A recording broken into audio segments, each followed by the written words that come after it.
কিয়ামতের ঠিক ১ বছর আগে শেষ রমজানে কি কি লক্ষণ দেখা দেবে, এ ব্যাপারে হুজুর সাল্লাল্লাহু আলাইহি সাল্লাম ব্যাখ্যা করেছেন। কিয়ামতের আগে এমন একটা রমজান মাস আসবে যেখানে সমস্ত আদম সন্তানেরা এক বিকট আওয়াজ শুনতে পাবে। সমস্ত মাকলুকাত এই আওয়াজ শুনে আশ্চর্য হয়ে যাবে এবং এই আওয়াজের খোঁজ করতে থাকবে। এই আওয়াজ কোথায় থেকে এসেছে, কিন্তু কেউই এই গন্তব্য খুঁজে বের করতে পারবে না।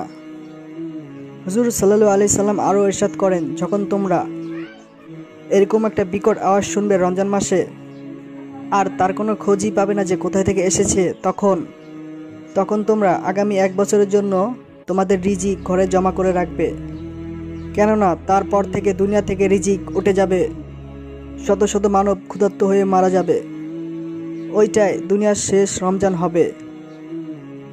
তারপর আল্লাহ এই বরকতময় রমজান মাস দুনিয়া থেকে উঠে নেবে। মহান আল্লাহ তাআলা এই বরকত রমজান মাসের সবগুলো রোজা সঠিকভাবে পালন করার তৌফিক দান করুন, আমিন। আমাদের আলোর পথ চ্যানেলটি সাবস্ক্রাইব করবেন, ইসলামিক চ্যানেল, এবার আমাদের সাথেই থাকবেন। ভিডিওটি লাইক, একটি শেয়ার করবেন এবং সাবস্ক্রাইব করে সাথেই থাকবেন নেক্সট ভিডিও পাওয়ার জন্য। আল্লাহ হাফেজ।